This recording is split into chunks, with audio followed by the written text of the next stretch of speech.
Hello, happy Tuesday. Welcome back to another episode of The Practice. In this episode, we'll be doing a little isometric landscape. Landscape views are some of my favorite. We've done a bunch on this show, and there's really a million ways to slice it. So, in this version, we'll be dealing with some fairly basic, primitive shapes.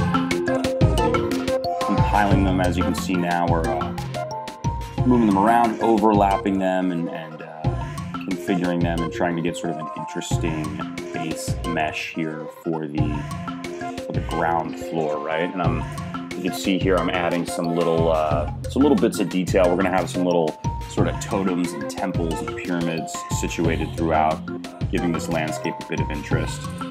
We're dealing with sort of a rocky mountainous region off to the top right. You can see we're adding to here, and I've decided that on some of these landscapes I'm pushing up the plateau level here and giving myself sort of a little flat plateau on the tops of some of these hills to add those totems and pyramids and things we were talking about. You can see there I actually expanded like the floor geometry and pushed it down a little bit, because then I'm also looking to add sort of a low-lying region.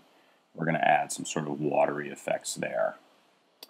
So just kind of getting that in place, looking to get a bit of a textured sort of top surface to that water so it's sort of wavy. Adding in the basics of some texturing here. Whoops, you got to turn lighting on to get a rendering to work there. So we're leaning back on that old tried and true physical light, or physical sky, I should say, which for landscapes is beautiful. It gives us global lighting and sort of directional sun-style lighting in one click, and then we can also go through and adjust all those parameters, which is really nice. So continuing to sort of push the forms here, more plateau-y layers. Balancing the color a little bit, getting different colored portions in different areas. I think at this point I was realizing that everything looked a little bit sort of soft and flowing and rounded, and you can see here we're adding a bit of a low Fong tag angle, jagged kind of rocky area. And see there I've turned the subdivisions up and the Fong angle down. And I think that'll give us some nice contrast. What would a landscape be without some cool pyramids, right? So let's add those. And as I'm going through adding the details here, I should say this is the first time, I'm sort of playing with a new format here. And in the last 3 or 4 episodes of the practice, I went through and just added in some sort of written notes.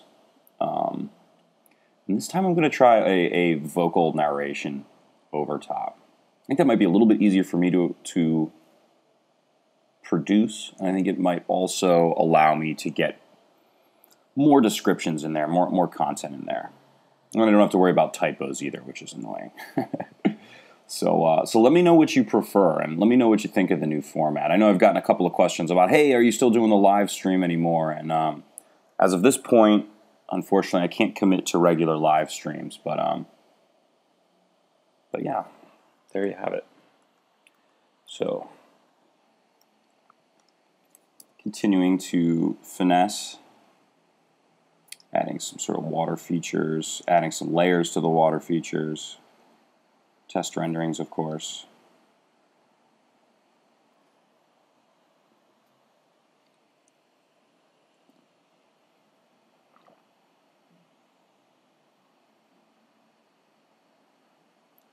And this is where I think the time-lapse pre-recorded version of this works well for viewers, in that I'm going to be playing with this alpha channel a little bit here to try and get some layered watery effects. And that can take some time. So here you see we're burying some of the edges of the landscapes into the sort of the seabed there, because as we added transparency to the sea, you could see sort of the ugly edges of that below. So another test rendering, and we're seeing that it's working, but we need a little bit more transparency, I think. And I'm going to spend a couple rounds of renderings just sort of dialing that in and getting that look right.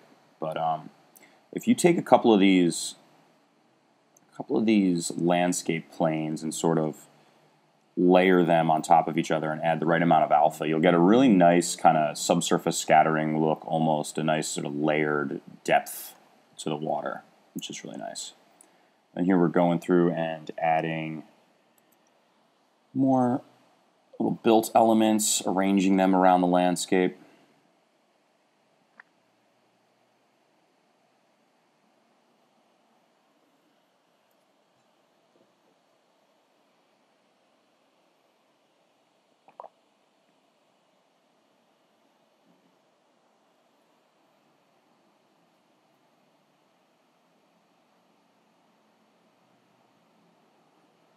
And then, of course, playing with the color of the pyramids and totems.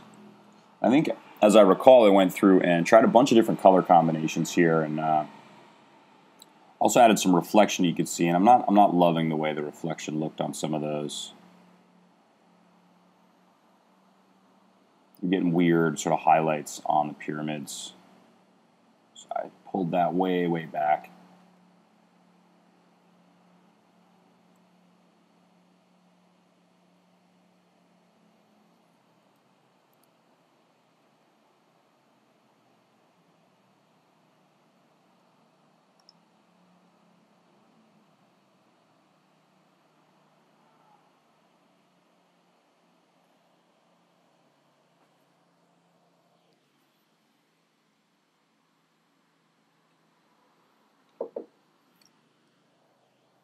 Adding a little circular wall to one of the totems.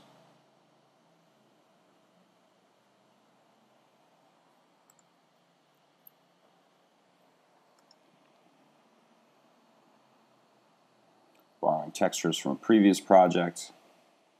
I wanted to get just a little bit of variation, a little bit of sort of textural interest into some of these areas.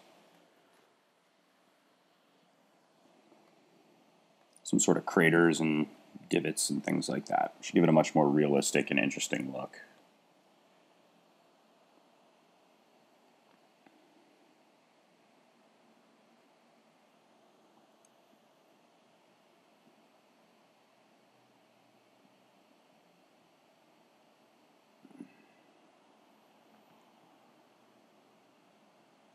And then, yeah, why not add a little building down by the water? Some sort of dock. Who knows what this is?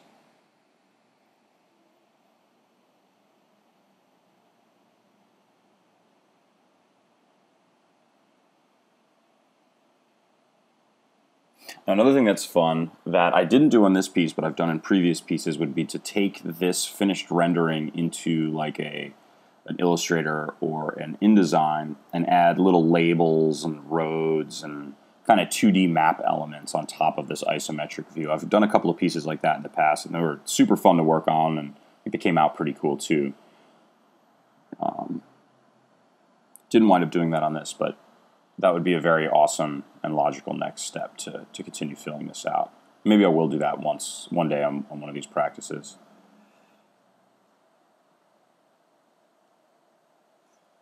And I think I was feeling that the composition wasn't exactly balanced the way I had it, so I went and took in another section of this pointy, rocky stuff and added it to the top right. Start balancing some of that stuff out. And figured, yeah, maybe there should be sort of a little base or a little building out in the water, a little dock. Floating island kind of thing. Maybe it's an oil refinery, I don't know.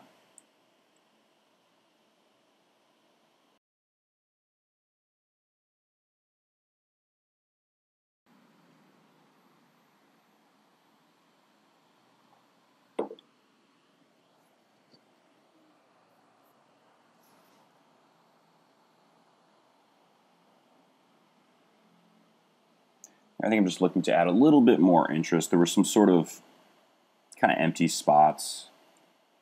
Some spots that could have used a little bit more of a hill, a little bit more of a ridge, so to speak.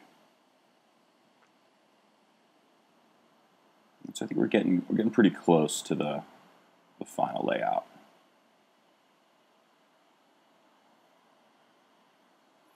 Ah, yes. And of course, what's a rocky mountain in the distance if we don't have a little cave? So we're making the mouth to that little cave there, which is a cool little detail. Peppering some of these monuments throughout the landscape.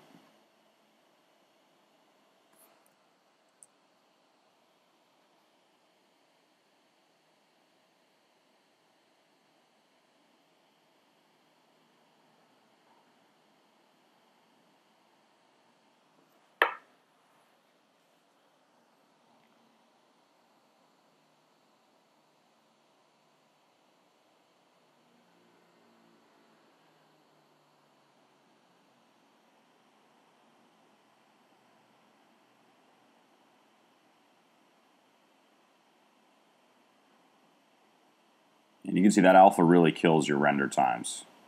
Stuff tends to really hang, the rendering buckets tend to really hang out there for a while. I think that the water, because of the transparency and the shadowing, was feeling a little bit dark. So I think what I did there is just add a little bit of luminance to it, which makes it glow and be a little bit brighter, not be so shadowy.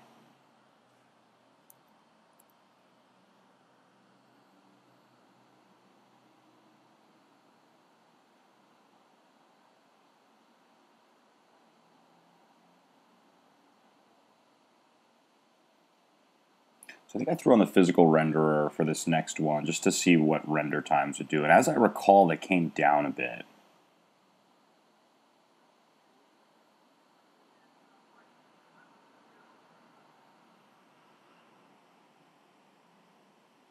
You know what it was? They did come down a bit, but I think I found that the grain from the shadows and all wasn't quite as crisp and wasn't worth the saved time.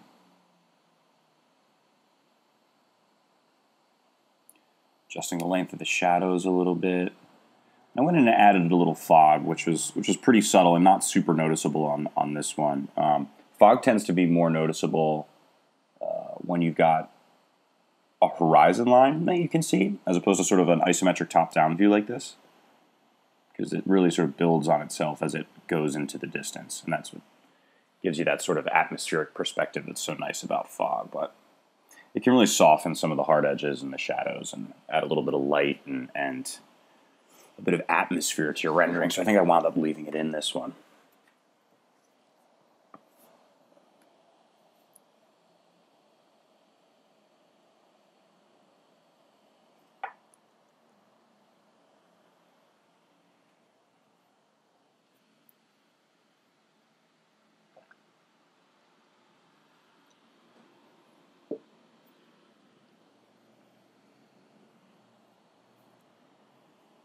All right, I think this is the big final rendering, the big boy. Actually, I must have kept it as a physical rendering because you can see there's only 2 buckets going around. And with this piece, it was fun. I spent a little bit of additional time, more time than I typically would have in Photoshop, really pushing some of the values and bumping up the contrast in certain areas and having a bit of fun with it. You can see that. Of course, the composition stayed the same, but the values and the colors really got pushed pretty far, which is fun. You can do a lot of alteration. You can really change the feel of a rendering with some significant Photoshop retouching. You see there I went a little bit overboard and wound up pulling back, but wanted to push the hue and the saturation pretty far. And I wound up liking the orangey kind of reflections I was getting on these rocky bits, so wound up pushing that section of the hue channel really far. Adding some sharpness, a bit of noise.